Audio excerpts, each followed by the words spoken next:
दोस्तों नमस्कार। मैं संजय गोयनका फिर हाजिर हूँ आपके सामने स्टॉक स्कूल इंडिया की ओर से एक नया वीडियो लेकर।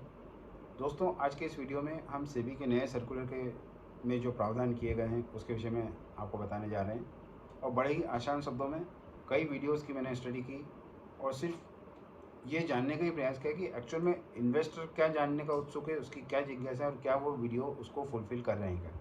तो मुझे बड़े बड़ी मतलब दिक्कत हुई कि कहीं भी किसी भी वीडियो में स्पष्ट स्पष्ट रूप से इसका उल्लेख नहीं है कि इस सर्कुलर में क्या है।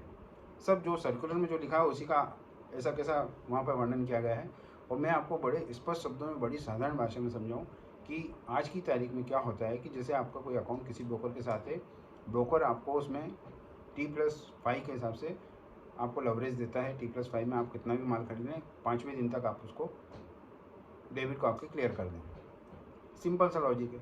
लेकिन ये जो नया प्रावधान है सेबी का, इसमें इन्होंने सिर्फ ये रिटेल इन्वेस्टर को फोकस करके ही बनाया गया है। ये सिर्फ रिटेल इन्वेस्टर के लिए ही है, और ताज्जुब इसी बात का है कि सेबी रिटेल इन्वेस्टर को क्यों हतोत्साहित करना चाहती है। बड़ी मुश्किल से रिटेल इन्वेस्टर का पार्टिसिपेशन इस बाज़ार में पिछले 3-4 महीनों में बढ़ा है, और इस तरह के प्रावधानों से, इस तरह के प्रोविजन से निश्चित रूप से रिटेल इन्वेस्टर फिर बाज़ार से दूर होगा।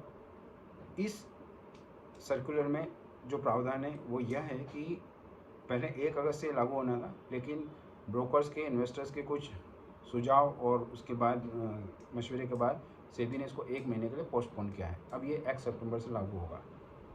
अभी संभावना जो है इस सर्कुलर में, सिंपल सी बात है कि यदि आज आप 1 लाख रुपए का कोई शेयर खरीदना चाहते हैं, डिलीवरी इंटरडे के बाद डिलीवरी 1 लाख रुपए का कोई शेयर आप खरीदना चाहते हैं, तो उसके लिए आपको 22% उस ऑर्डर वैल्यू का 22%, 1 लाख का 22% यानी 22,000 रुपया अपफ्रंट मार्जिन आपका आपके अकाउंट में होना चाहिए कैश के रूप में, या 22,000 रुपये का शेयर्स प्लेस होना चाहिए इन द ब्रोकर्स अकाउंट।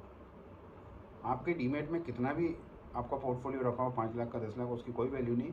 अगर आप 1 लाख रुपए के शेयर आज खरीदना चाहते हैं किसी XYZ कंपनी के, तो आपको या तो 22,000 रुपये कैश अपफ्रंट मार्जिन या 22,000 रुपये के शेयर्स ब्रोकर्स के अकाउंट में प्लेस होने चाहिए। उसके बाद आप उस ऑर्डर प्लेस कर पाएंगे। ऑर्डर एग्जीक्यूट होना बात की बात है, ऑर्डर प्लेस करने के लिए आपको 22,000 रुपये का या तो अपफ्रंट मार्जिन या 22,000 रुपये के शेयर्स प्लेस होना चाहिए। सिमिलरली अब मान लीजिए आपने वो रखा और आपका शेयर्स बाय हो गया।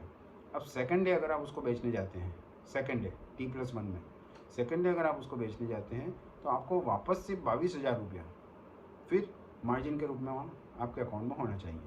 यानी 1 लाख रुपये का शेयर की BTST आप करने, आज खरीदा कल बेचा, तो आपको 44,000 रुपये का मार्जिन देना है, या तो कैश के रूप में हो या वो शेयर्स प्लेज के रूप में हो इन द ब्रोकर्स अकाउंट। ये सीधा सीधा इसमें प्रावधान है। इसमें ताज्जुब की बात यह आती है कि रिटेल इन्वेस्टर को इस तरह से हराश करना, इतना दबाव डालने से का औचित्य क्या है। भाई बाज़ार में जो F&O का सेगमेंट है, जहाँ पे आपने 5 से 6 लाख की वैल्यू के लॉट साइज बना रखी है, वहाँ पे आपका 8 से 12% मार्जिन पे काम होता है। मतलब 60-70 हज़ार रुपये में आपका 5 लाख का सौदा खड़ा होता है। लेकिन वही यहाँ पर आपको अगर 5 लाख का करने जाएंगे तो आपको तो 22-25 1,10,000 रुपये लगेगा सिर्फ बाइंग पे, और सेलिंग पे 1,10,000, मतलब यहाँ आपको 2 लाख रुपये का मार्जिन देना है। तो ये रिटेल इन्वेस्टर के ऊपर इतना दबाव क्यों?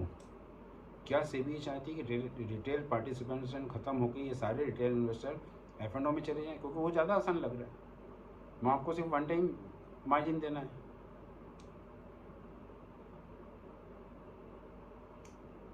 F&O में आपको ब्रोकरेज इंट्राडे की लगती है, यहाँ आपको ब्रोकरेज डिलीवरी की ब्रोकरेज लगेगी, ब्रोकरेज टैक्सेस सभी 10 टाइम हो जाता है यहाँ पर। तो ये सब कुछ समझ से परे है।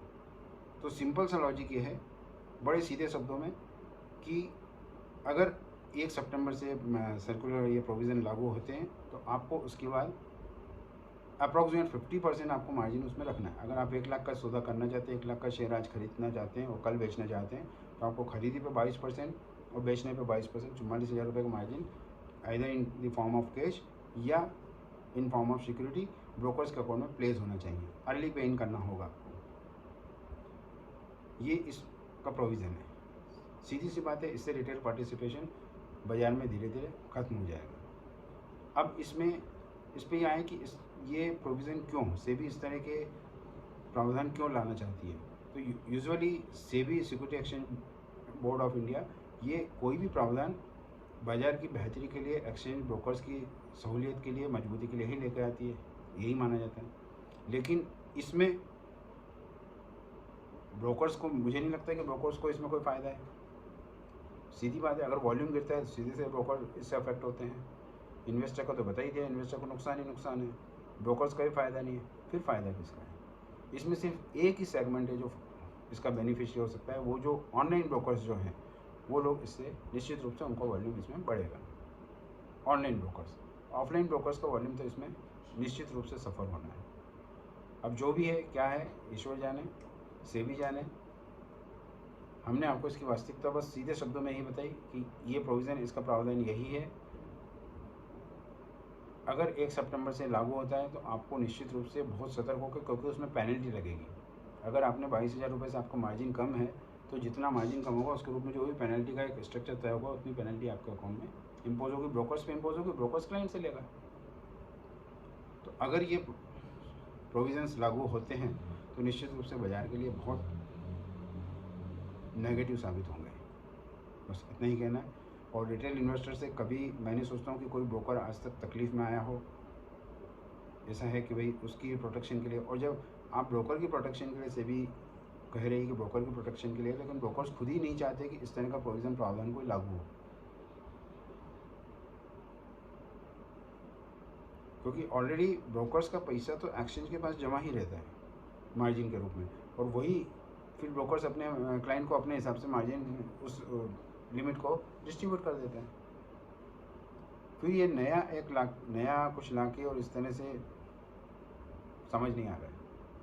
खैर एनीवे, आपको अगर ये वीडियो पसंद आया तो इसे लाइक ज़रूर करें। साथ ही इस जानकारी को ज़रूर अपने दोस्तों, मित्रों, परिचितों के साथ शेयर करें। जितना शेयर करें उतना अच्छा है, लोगों को ज्ञान होना चाहिए। और मेरे चैनल को सब्सक्राइब करें, बेल आइकन को प्रेस करें, ताकि आपको जो भी इसमें के इश्यूज़ बाज़ार में आते हैं नए नए टाइम टू टाइम, उस पर अपडेट्स आपको रेडी मिल सकें।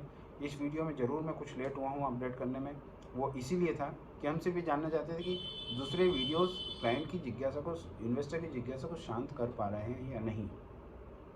लेकिन मुझे कहीं ऐसा नहीं लगा किसी वीडियो, हाँ एक आध वीडियो कोई था जिसमें जानकारी परक पॉइंट टू पॉइंट बात थी, जिसमें 3-4 लोगों का इंटरव्यू भी थे, एक ब्रोकर भी थे, एमआई के उसमें डायरेक्टर भी थे।